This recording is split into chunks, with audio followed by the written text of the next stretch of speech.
because I was alone. I had no backup option. And the friend that I had, he had a very rich family, and everything he tried, he did it for the wrong reasons. He did it to make money. He did it to prove himself that he was better than me. And that was the wrong reasons. And so I think a lot of the times we start with the wrong reasons. And for me, it was either I am successful or I'm homeless, or because I don't think I could have brought my ego down to the level of being able to work at McDonald's.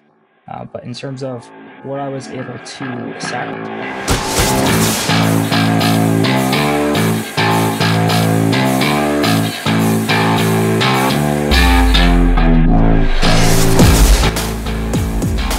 This is Scratch Your Own Itch, the one show that delivers the conversations that we're afraid to share, but need to.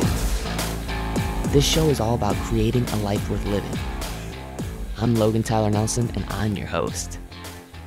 So, you're going to hear conversations with creators and entrepreneurs talk about what they do, their current and past traumas, how they became who they are, and what they are truly curious about.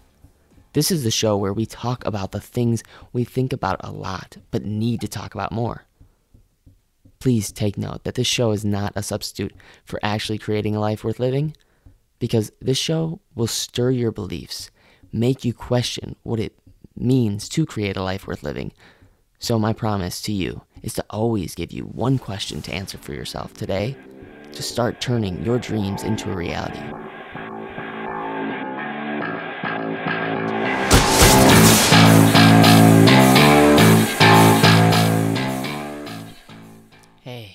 You. So, I want to start off this episode by saying that I'm loving. I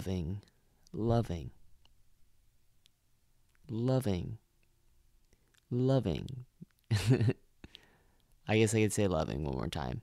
I'm loving the way that this podcast is turning out and how I'm really finding a lot of value in having these conversations that, a lot of us are thinking about having, but we're not actually having. So in this episode, you will feel a ton of vulnerability with Cody McLain. I can't believe the amount of just transparency this man has. And you'll also find out about your relationship with your mindset on money, your relationship with your mindset on your habits, your relationship with your mindset on yourself, which is a big question because that's a moving target, right? It's always moving. I want you, though, to know that I'm here for you. If you're losing clarity and you need more clarity in your life, please head over to the Facebook group, Scratch Your Own Itch, Creating a Life Worth Living. This episode is totally dedicated towards creating a life worth living. And a review that I recently got from Beagle Nation that I really, really need to read off because I'm happy that they put something like this. They said, "I love the purpose of the show, and Logan does a great job at asking questions of his guests. It is very clear that he cares about helping people. Great stuff." And I am going to read off one more review. "Knowing Logan personally makes this podcast that much more meaningful. Logan has a kind heart and speaks honestly and freely. Definitely worth listening to." And that was by Head93. So I really appreciate it. Keep leaving those reviews. I know it's kind of ridiculously hard to leave a review. I don't know why iTunes makes it so hard. But if you leave a review, I would really, really appreciate it. And I'd love to read it on the show. But before I get into that, I want to invite you to an opportunity to ask yourself this question. What is it that you, right now, believe that you need to accomplish before you're allowed to actually start being the person you want to be? And I also want to ask you, if you're feeling down, when's the last time you just did something incredibly nice for someone? Just called someone up and told them how amazing they are to you. Because I think those two things, just getting those questions out of the way, not just answering them, but actually tackling them and doing it, will help you a lot in your life. Doing those two things are habits that I try to do as often as possible, and it has helped me clarify so much in my own life, really. So, without further ado, enjoy my interview with Cody McLain.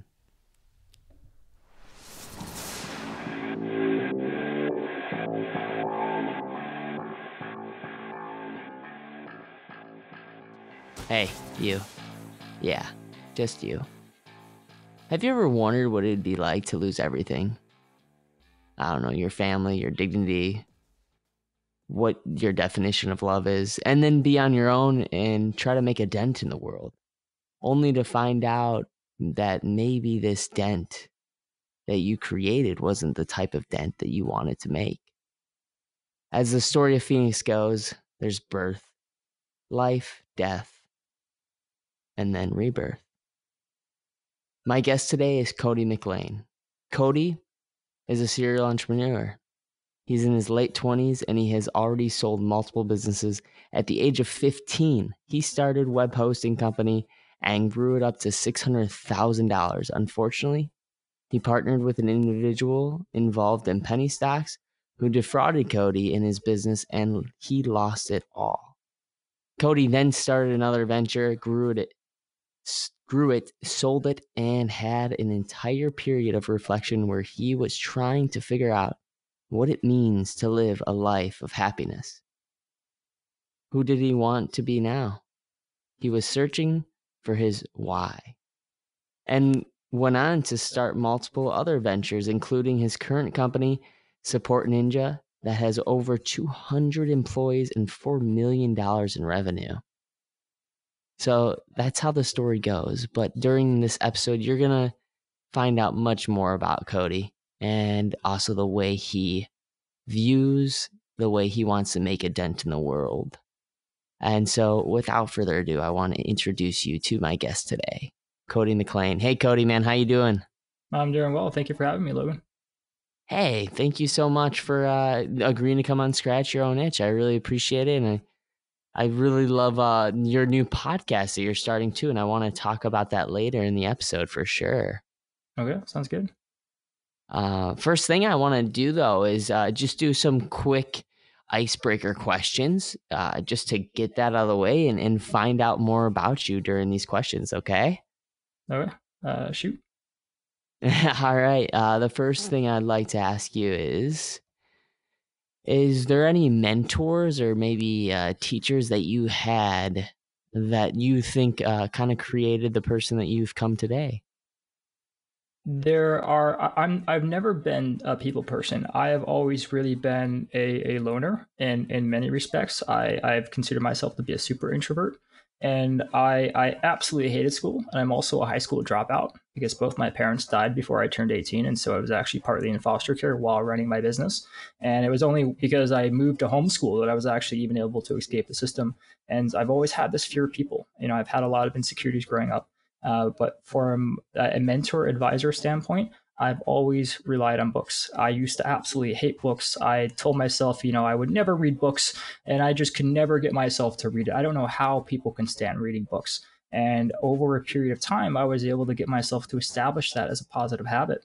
In 6 months after I started reading books every single day, I was able to look back at myself and I was like, wow, I have learned so much in the past 6 months. And that is what has inspired me to go on. And I've learned about everything from psychology to forming positive habits to entrepreneurship to leadership. And what I would really like the most of all that has helped guide me in my decisions and even my mentality and the narrative that I tell myself has been Stoicism, that ancient Greek philosophy about how to view the world. And that you shouldn't let, when somebody says or does something to you, it's not what they do, but it's your mental reaction that determines what's going to happen. People can't hurt you mentally. It's all in your head and how you react to that. So long story short, no, there haven't really been people in my life. The people that have been in my life have honestly kind of screwed me one way or another. And certainly there's been some insecurity and vulnerability issues with that.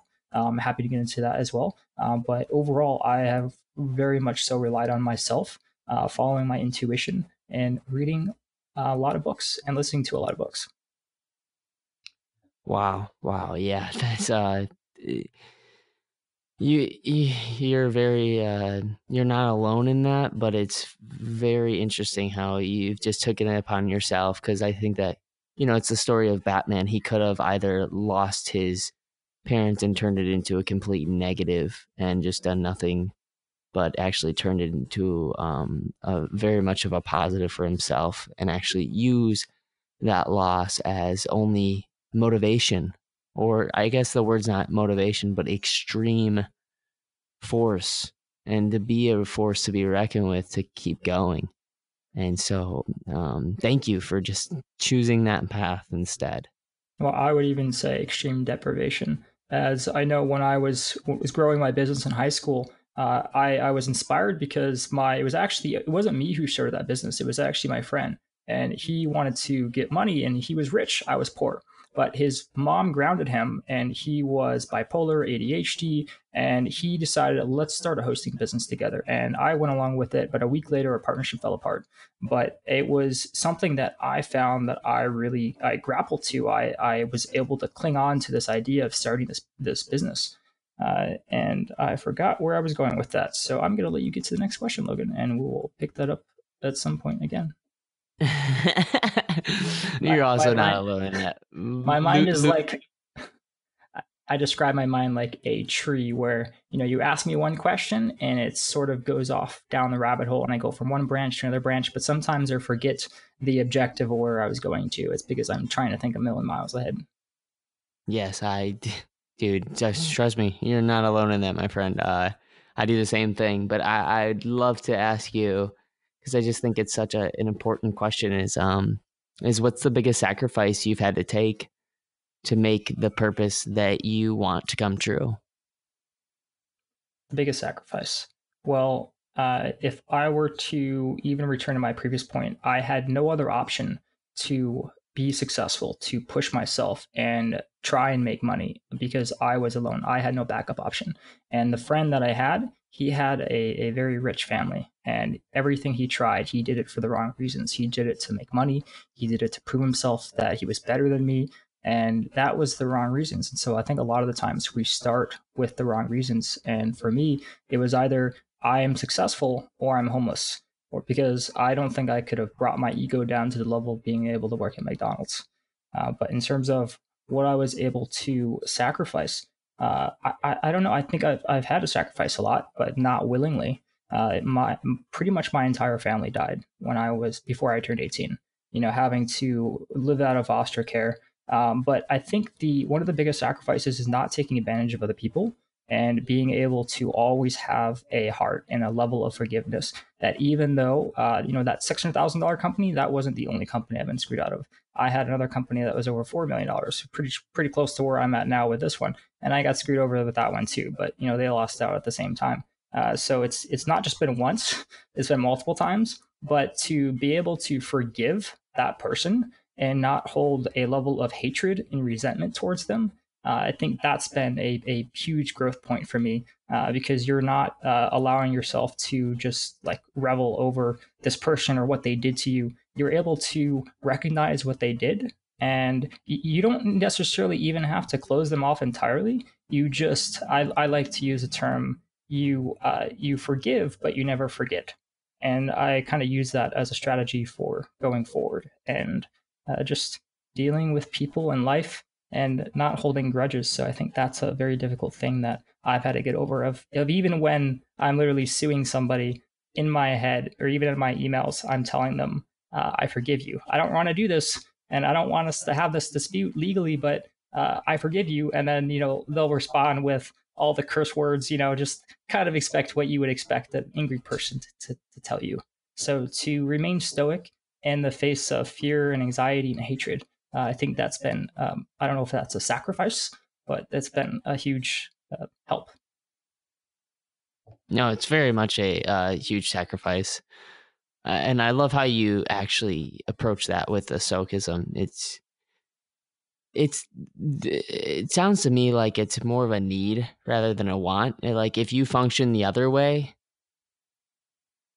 I don't know how mentally stable someone could continue to operate in that way. But the way that you do it, like, I know that you're a little bit about the self-development, and you use that practice as a need to just keep you going, rather than like, vice versa, of just, watching Netflix all day and not actually developing good habits rather than bad habits, which leads me to my next question is, what are a couple of good habits that you do think has moved you forward in your life and longevity of continuing to go? Oh, I have a million habits, Logan. It started, if I had to go back all the way to when I was young, I would wake up every day when I was running my business at 15, etc. And I would watch an hour of TV, and I would eat a bowl of sugary milk and cereal. And I would go work for the rest of the day and completely burn myself out. And I would burn myself out so much that I would often spend days on end just playing video games like World of Warcraft. And today I'm a much different person. I realized at some point that, I can have all the money in the world, but that's not going to do me a lick of difference if I don't support my foundations first.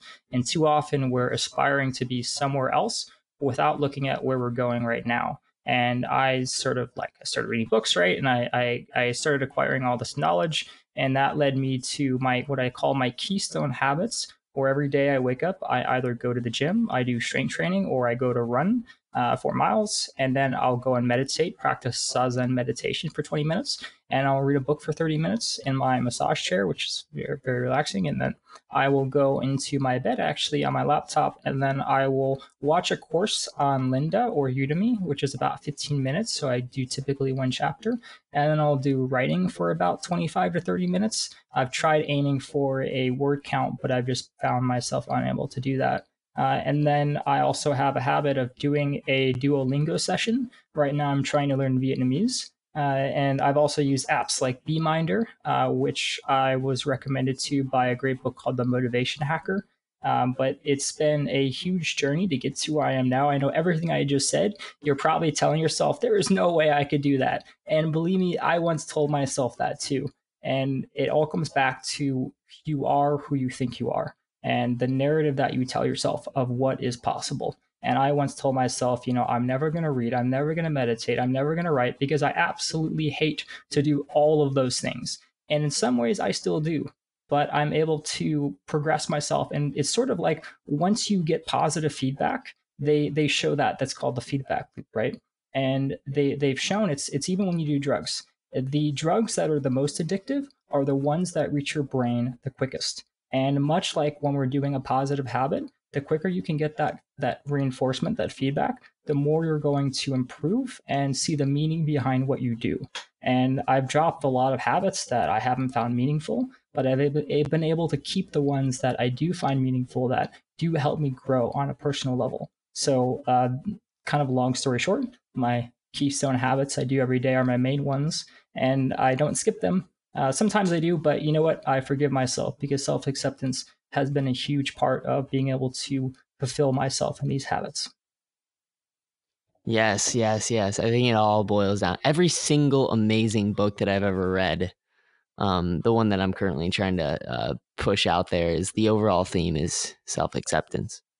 And it's different for everybody. And that's what makes it so incredibly hard to tackle down, because it is a complex subject, is self-acceptance. But one thing I do want to comment on is, what's a bad habit that you keep on having that you just can't shake off? But I want to help you, because I know I have one, and I'll share it with you. Maybe you could help me, with it, and I can help you with yours. But one of my bad habits is I really, really, really, really only like to eat like twice a day. And I know that sounds silly and stupid, but I don't like eating. I just rather, if I'm going to sit down and eat, I'm going to sit down and eat for a while, instead of eating small mini meals throughout the day. What's one that you have, though, that you're trying to shake? Well, I would just say that's not really necessarily a bad thing. There's a huge science about intermittent fasting, and I used to have the problem of always eating constantly. And in some ways, I still do. And that's why whenever I go to the store, I'm able to resist buying any kind of snacks. But if I buy anything, if I buy a bag of chips, if I buy the bar of chocolate or a pint of ice cream, it is gone that night. I don't have any willpower or control. And I have constantly told myself, why can I not control myself when I can do all these amazing habits that I've been able to create out of sheer willpower in some instances, and yet I'm unable to resist that sweet temptation in the fridge. And that's still an issue I'm dealing with today. And I just have to accept that is a part of me. It's still, you don't say that it's a part of you that you cannot improve, but you cannot improve or learn how to become better in what you do and who you are until you can first accept who you are, right? And so if I can accept that I'm somebody who cannot control myself around sugar, and then I feel horrible, especially on the weekends. I work, everybody looks at me as working super hard, and that is something I do throughout the week, but especially on the weekends, I'm just incredibly lazy. I can't do anything at all. I can't get myself to do very much. But if I would say one of the biggest habits is, as you said, your bad habit is to eat twice a day, which, by the way, all our bad habits are our perceptions of ourselves in a way, right? And the biggest thing that I still have is a level of insecurity from always working. In fact, right now, when we're doing this podcast, I have a little voice inside my head that thinks this is a little bit of a waste of time because I want to be working. It's nothing on your end, but I have an immense amount of trouble separating myself from work. And I think it stems from an insecurity I had from always fearing that I will be homeless if I'm never able to produce money. And now I'm at a level of success, but that little voice is still there. And I have an incredible difficult time to separate when I should stop working and when I should be able to schedule that playtime. And it's very difficult. And anytime I'm not able to use my willpower to do work, or I feel like it was a wasted day, I just feel absolutely terrible inside. And I know I've talked about this with a therapist, and this is a very unique problem that I don't know. It's certainly something. So I know I've touched over two issues, but I'd say my biggest one is my addiction to work. Thank you so much for you've been super vulnerable throughout this whole interview so far, our conversation. So I really do appreciate you just putting it out on the line and being super transparent like that. Because it is, I think, a very rare and unique way of operating in the world. But one thing I'd really love to ask you is, if you wrote an autobiography, what would you title it? Oh, I've already been working on a book. Something, a very very short answer is, I would say you are who you think you are. That has really been a huge theme in my past life, that I even love to explore even in here. You are who you think you are. I love that. Because I believe that. I believe the thing is of beliefs, which is the next part that I want to go into. The reason why I changed this podcast a little bit from a mental health podcast to a mental wealth podcast is I know for a fact the most profitable meaning it's a number of definitions, but as far as getting you from point A to point B is by a system of beliefs. If your system of beliefs is, I will never amount to being as good as Tony Robbins, then that, like you were saying earlier, who says he believes he is for sure a thing that's true. I don't know if you put a Confucius quote in it, but I certainly do. I certainly know that he who says he can and he who says he cannot are usually both right, because I've seen myself go from being one shade, feeling like I'm not good enough. I'm not good enough to have a really nice body. Like I'm not good enough to have people love me in life. Like I'm unlovable, and then that actually be a complete thing in my life, a reality where I went from not having the nicest body to having which some people have said an absolute beautiful body, and then also being completely lovable to the point where I actually get sort of ashamed when I'm commented on my looks and Yeah, appeal Logan. to someone. Hello?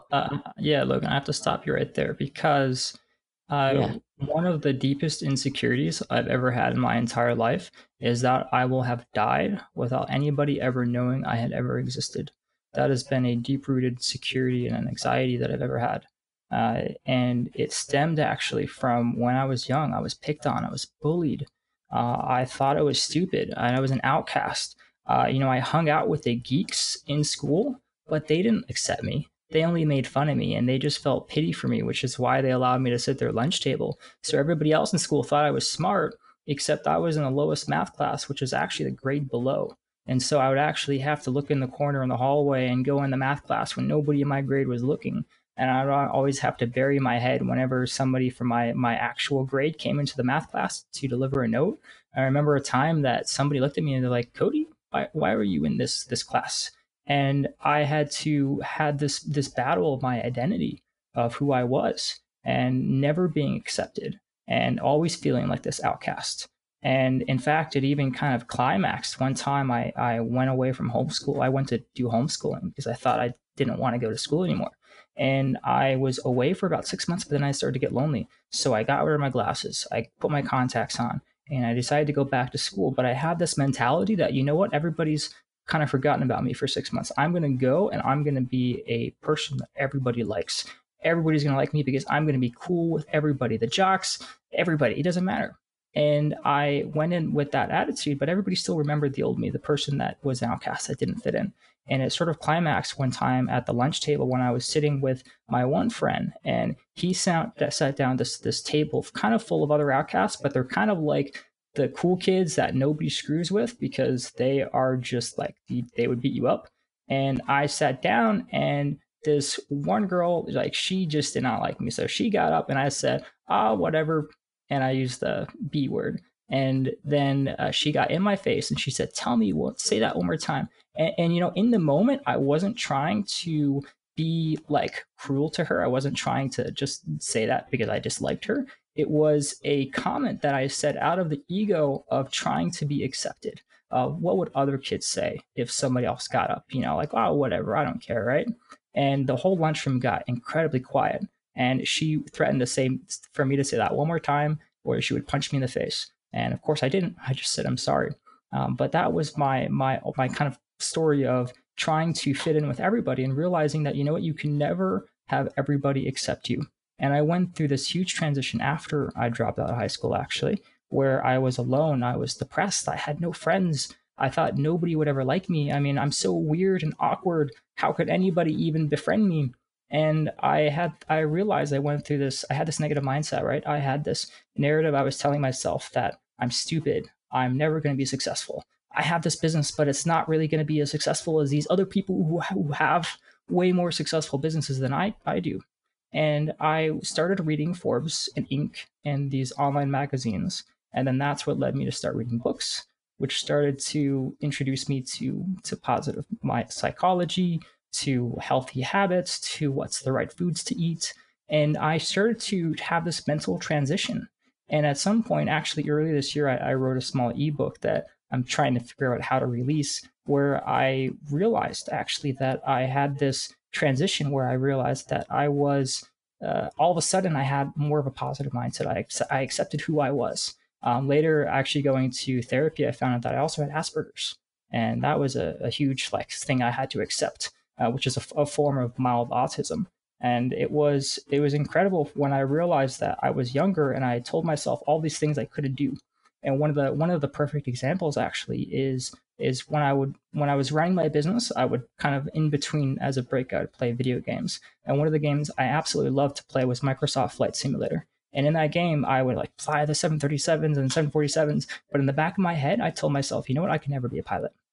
And a few years ago, back in 2015, I actually became a certified pilot just of a single engine.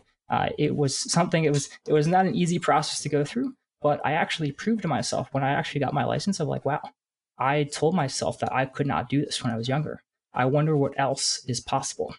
And that is a mindset that I really want to teach others, that we all have this narrative, especially when you go into school. You're bullied and you're picked on. And it was actually just earlier this year, I went to a festival and there was this big bro that came up to me and he started just having a casual conversation with me. And in the back of my head, I'm thinking, what does this guy want from me? He's just trying to sell me drugs. What does he want? He surely wants something. And then we just had this casual conversation and then he walked off. And then I was like, wow, wait, he didn't want anything. I didn't feel like he was judging me, but yet I was judging him. And it's because we all end up growing up in this toxic environment, this school, where we can be picked on and we're made fun of for the things that make us different and unique. And we judge ourselves based on that toxic culture. And that's what our society's kind of turned into. In fact, there's a really fantastic documentary on Netflix that talks about boys growing up in school and having a lot of repressed emotions, because if you cry in front of other boys, you're going to be called a fag. You can't do that. And so we end up having a lot of trauma, repressed feelings, problems in society as a whole because of that. So I'm sure, much like you, Logan, I feel like I'm on a mission to try and help teach what they don't teach in school. That it's not what other kids perceive you, but it is really up to who you think you are, finding positive role models to associate yourself with, and truly realizing that you set your own limits. And I think I've been able to prove that more than a few times. And I guess that's what keeps the ball rolling. One question I'm really curious about is, what do you think the most important question is to ask of someone that's going through that deep, dark, serious, hard time right now, and needs that one question to be asked in order to kind of break them open? I wish I had some time to answer that, but if I had to just say outright, it would be somewhere along the lines of finding meaning behind what you do. And I think a lot of the time we end up going through life, you end up hearing about like a kid, as you go through law school because your parents wanted you to become a lawyer, or you find that you're good at something, but you end up growing disgruntled and you hate it. And I remember when I was actually going through pilot training, I saw this comic, and I still remember today, where you're in a Cessna, and especially when you're flying those small planes, you look up at that 737, that big airplane, you wish you were flying that. And all the same, that guy flying that 737 is looking at you in the Cessna, wishing that he was in your position. Because once you end up doing something for so long, that passion becomes a job, and you end up despising that job. And I think a lot of times we end up pursuing something that we're good at, or that we were sort of forced to go down a certain path, but yet we aren't listening to ourselves. It's sort of like we wake up and we get burned out way too much, but we don't make that connection between the fact of what we're doing is wearing us out, and we don't stop to think that maybe this or that or this relationship is what is causing the stress and this problem in our life that is throwing us off path, so we can't find where we really want to go and what impact we want to have. Because certainly at the end of every day and every person's life, the biggest question the biggest misstep that a lot of people end up making is realizing all the things that they were afraid of doing, or the things that they didn't do, and the questions that they didn't ask because they had anxiety. They didn't know what to do. So I think there's an aspect that you need to listen to your voice. You need to be able to be mindful. And certainly this is where daily journaling has helped. This is where daily meditation has helped. It has helped me to realize all these unconscious parts about myself that were causing me to do this and that. There's an aspect, I Googled the term metacognition. I absolutely love being able to analyze my own thoughts, and it's a gift, but I wouldn't say it's a gift that was born of genetics. It's something I've learned over time. And if you have the mindset of a growth mindset, there's that great book called Mindset, and it teaches you that we either have self-limiting beliefs where we think that we have a fixed skill set, or we think that we can grow and we can understand who we are. Like, for example, Myers-Briggs, which is a type of personality test. I'm an INTJ, and a lot of people will find out what their personality types are, and then they'll read their strengths and their weaknesses, and then they tell themselves, okay, in my case, I'm very bad at socializing. That's what the personality profile tells me. But instead, I could view it as, okay, this is the baseline of what I'm not really that great at, and so let me improve that. Let me figure out how to become better at socializing. Let me figure out how to become better at making friends and all those things. And so you can use external information, psychology studies, whatever, as a way of forming your outline, of forming your map of where you want to go and what you want to do. And I think a lot of the times we fail to listen to that inner voice until it's too late. You created a business that's still, running, called SupportNinja. And I think you kind of broke down one thing that I really want to point out is that you have created a way of utilizing Myers-Briggs as not a way of limiting yourself. Like sometimes people limit themselves from the Myers-Briggs because they go, okay, I'm good at socializing or I'm not good at socializing, which the Myers-Briggs test will tell you you are, and actually putting on, okay, this is a baseline. So I believe that not only are you good at SupportNinja, but you're also a support artist, meaning that you created art out of this psychology belief or psychological belief by actually molding something that is not just computer generated, but also generated by a very wise young man. So I appreciate you for doing that, and I appreciate you giving that value right there, because I think that we don't talk about that. Like this show is based off of the things we think about a lot and the things we need to talk about more. And with inside schools, like you said earlier, there's things that are being taught that just aren't really tools that we need in life sometimes. And so, what's that one tool you think you learned through uh, maybe failures with certain clients in your business, where there's just disputes? And how do you think someone can actually start implementing those learnings that you've learned from today? One of the biggest measurements that I've had to help guide me in life has honestly been stoicism.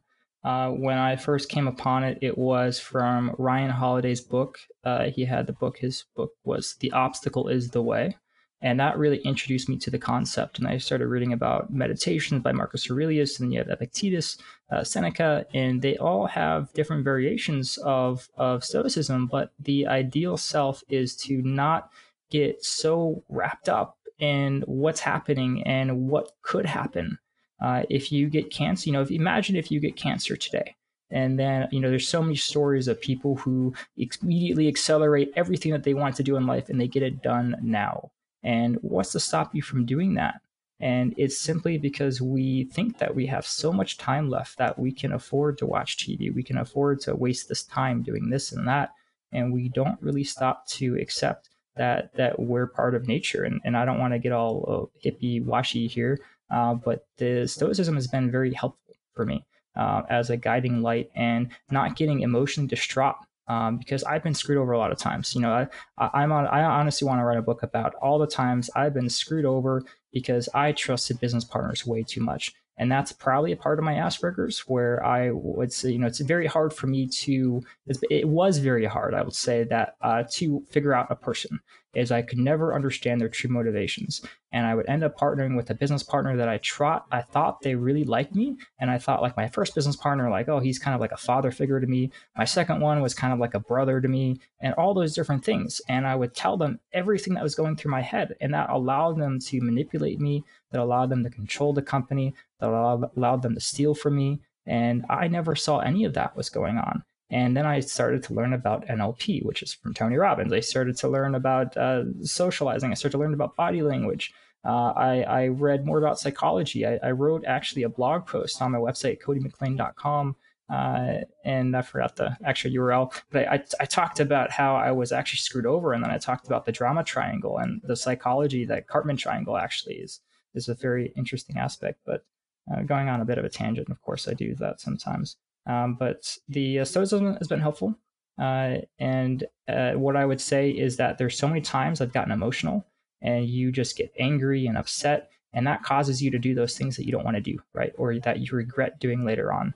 And with stoicism, it has allowed me to step back. So whenever somebody's yelling at me, I don't get emotional anymore. I don't let them affect me because I know that they can't hurt me. It's everything that I do, I decide to do in that moment, but I'm not being emotionally distracted by that person or their emotions. And that has allowed me to not make more bad decisions. That has allowed me to be objective about the situation. And so I think of myself as somebody that's more neutral, and I get angry less and I make less mistakes simply because I don't let myself react emotionally. I will take that in and I think about it, I process it, and then I'll respond. So learning not to be a quick shooter in a way, I guess, is my end to this very long tangent. Thank you. No, I've really I really love that you're a huge practitioner of the Stoicism. We're coming down to the end right now, and I want to just ask you a few more questions. And one of them being is, do you really think that someone has to go through a near-death experience or sort of that incredible trauma to start living today? Hmm. That's an interesting question. I've debated with a lot of my friends who are now only just starting to have kids, and they're fairly wealthy off. Whereas if I was growing up poor, and one of my best friends was also a hustler growing up in Chicago, and he was poor, and he became a very successful entrepreneur today. And we questioned, like, if you raise up kids and you're successful, like, even if you're like that Bill Gates type, where you say that, okay, you're not gonna just let them inherit your money when you die, they're still living a privileged life. And so, how can they not grow up with the mindset of being privileged, even if you withhold that money? Because it doesn't matter if you don't give them the money. They know who they are, they have their ego, they're growing up in that environment.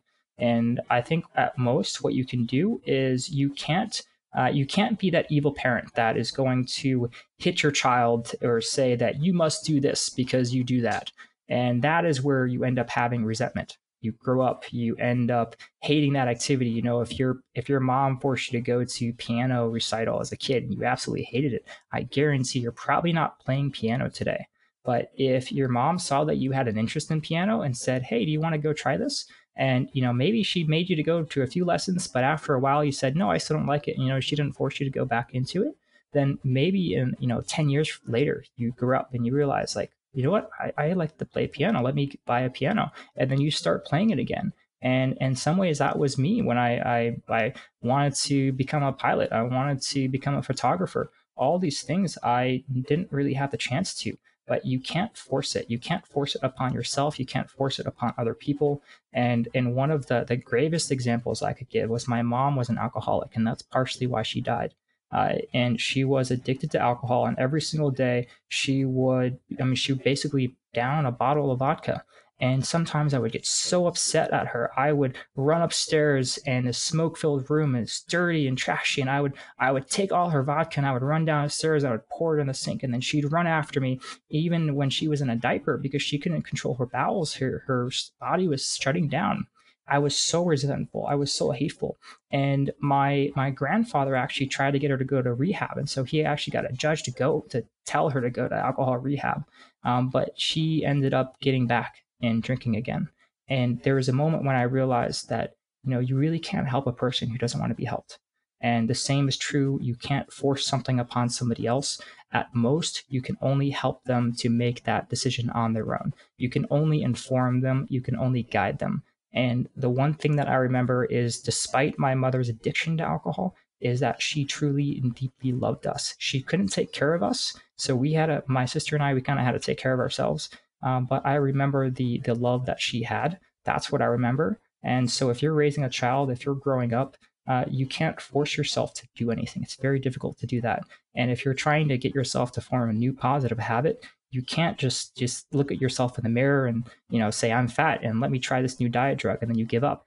Everything in life is kind of an A/B test, where you're trying one thing, you're trying the next thing.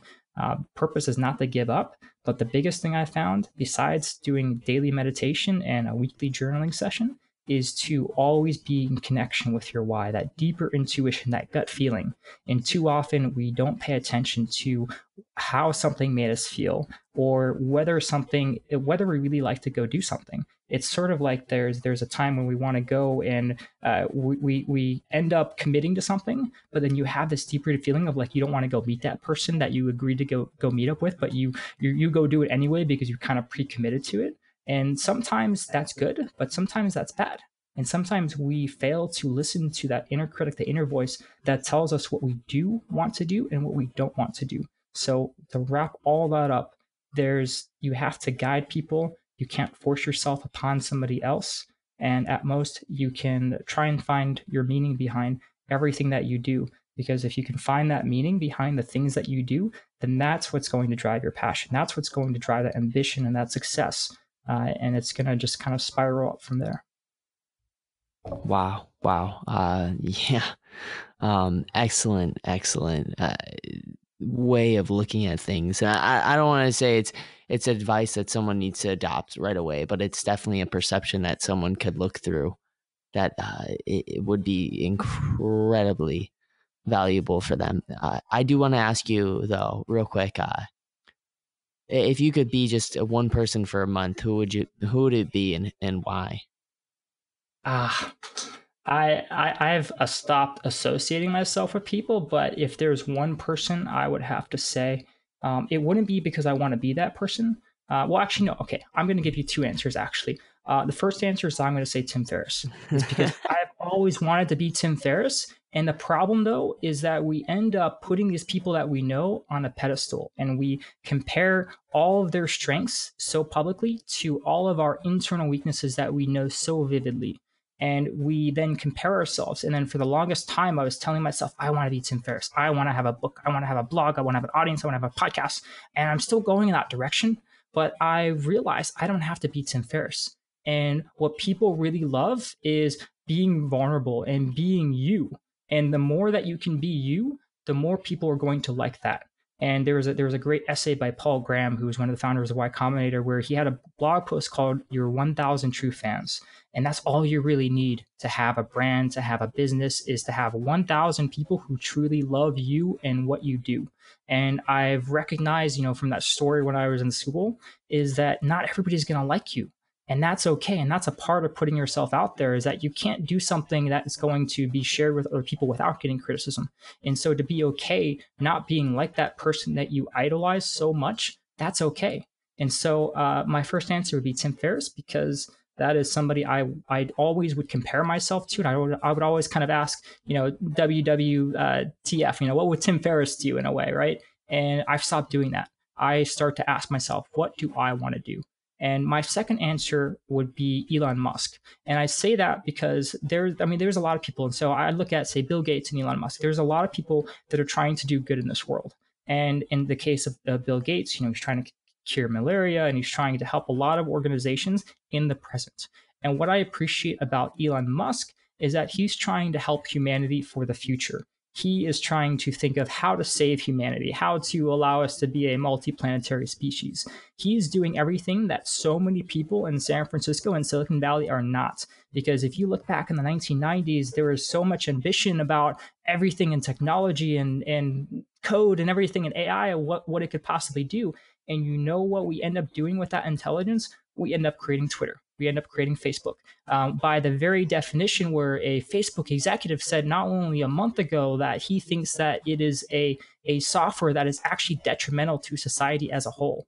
And in large part, everybody in San Francisco, and not just San Francisco, but apps and technology in general, they're focusing on that bottom line, how to make money, how to profit from understanding human psychology at a deeper and fundamental level, to hook people to their applications, to allow people to download your app and not have to buy money. And then you end up getting a $500 bill because your kid bought a whole bunch of gems from that stupid game.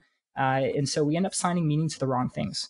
And one of the things I really and deeply respect about Elon Musk, and of course, it's not just one person, there's a lot of other people too, is that he's focusing on how to help humanity for the future.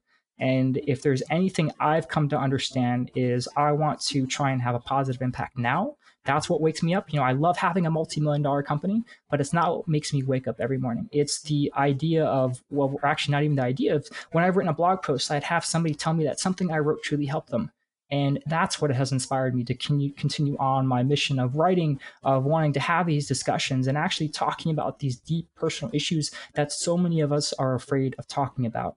And so to wrap that up, Elon Musk, because he's focusing on how to help humanity as a whole. And I think you have those two ends of the coin of either helping the present or helping the future. They're both incredibly respectful to have that deeper meaning behind what you're doing. And so I think that's what I strive for, is to figure out a way to help humanity either in the present or in the future.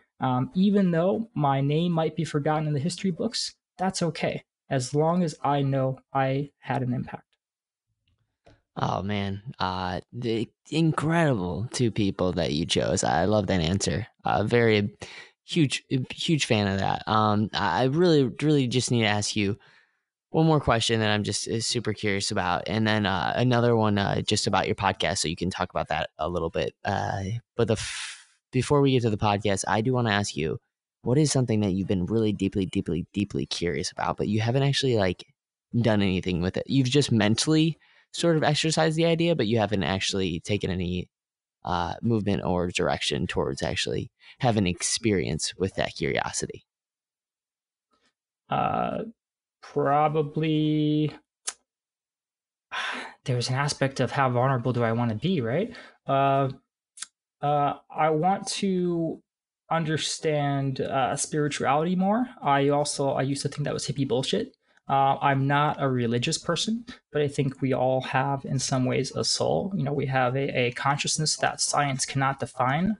There are ways of viewing ourselves, our thoughts, and ways in our mental standpoint of viewing things in the here and now. We don't always see that from the right perspective.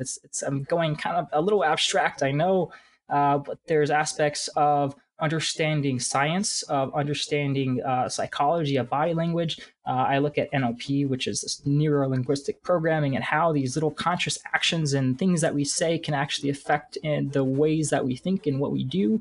I look at the emerging science of drugs and psychedelics and what that could do and what kind of positive impact that could have on our society.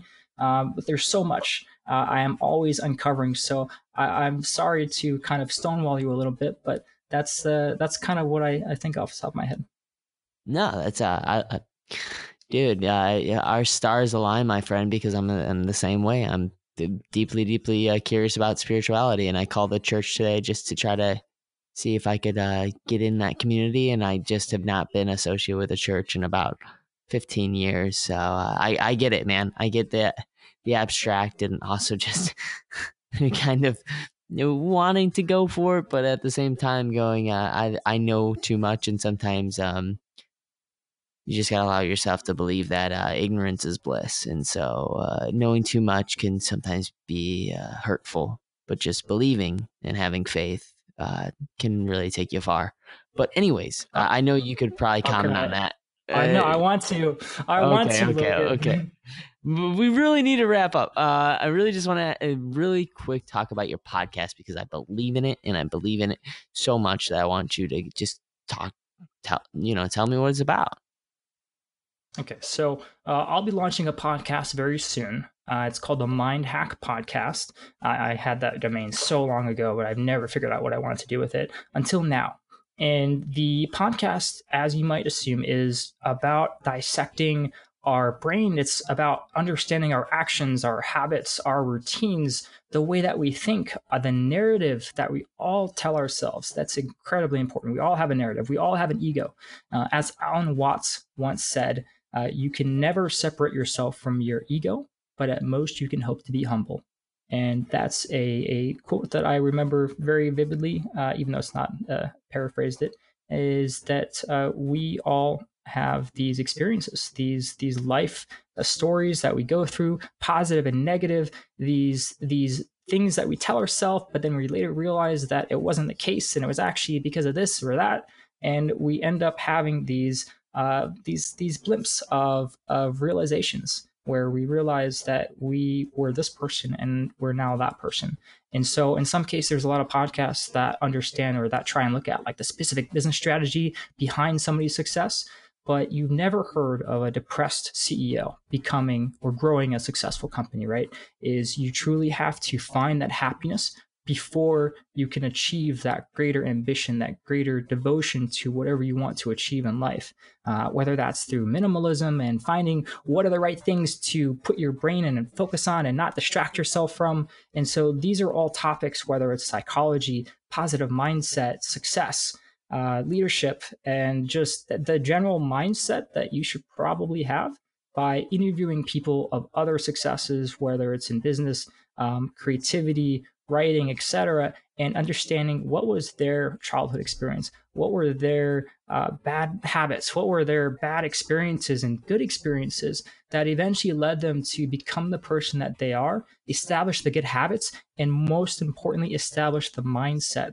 that allowed them to become the person that they are today. So that's in a wrap. That's an amazing idea for a podcast. And I just want to say, please check that out when it rolls out. And, when I think on a later date, I'd love to have you back on the show and kind of debunk what you've taken from interviewing these successful people and really, tackling that idea and digesting it would be great to come back on and kind of share that knowledge with us. And also maybe, have an opportunity for you to come back and talk about a whole episode of spirituality and if it's changed for you and your ideologies on it and whatnot. But I do want to say thank you so much for coming on the show. And if there's anything that you want to leave off on, please, the floor is yours. So much. Well, there's a quote that I used to tell myself that we set our own expectations.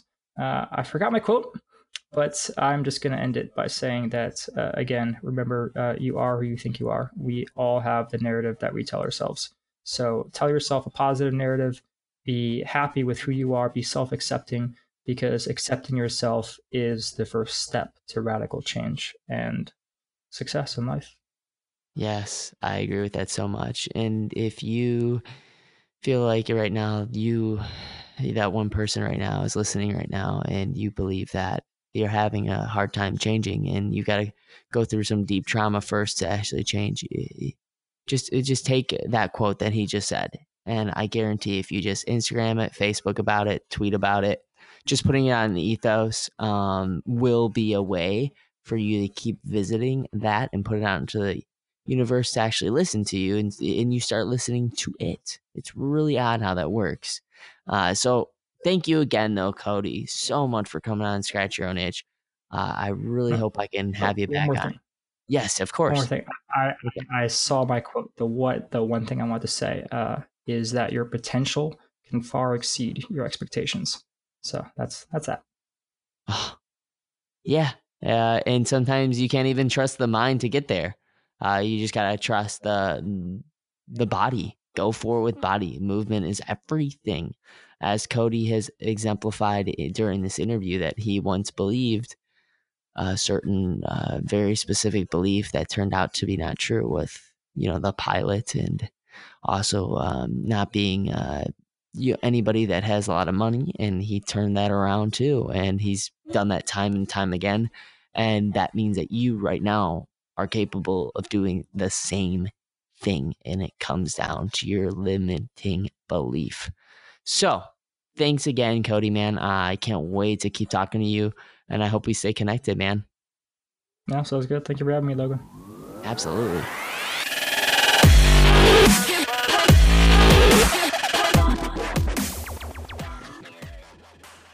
All right, well, there's another episode of Scratch Your Own Itch with Cody McLain and myself. Wow. I will say this right away, that I really appreciate you guys taking the time to support the show by leaving reviews, by listening in, and by hitting that subscribe button. So every time an episode pops out, you get updated on knowing that I just popped out an episode. So I gotta ask you, though, one more question. Did you do that thing that I asked you to do at the beginning of the show? All right, if you haven't, no big deal. I'll ask you the question again. What is that one thing that you think you need to do before you can actually become the person you want to become? And what is one nice thing that you can do for someone?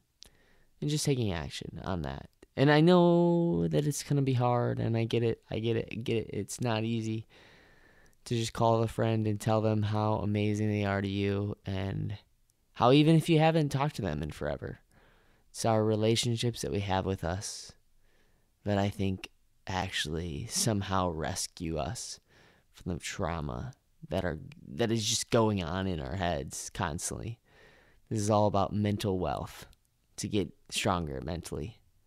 And just like a muscle grows from doing things that it doesn't normally do, from certain stresses and stimuluses, the same thing goes for a brain. And believe it or not, the brain is a muscle.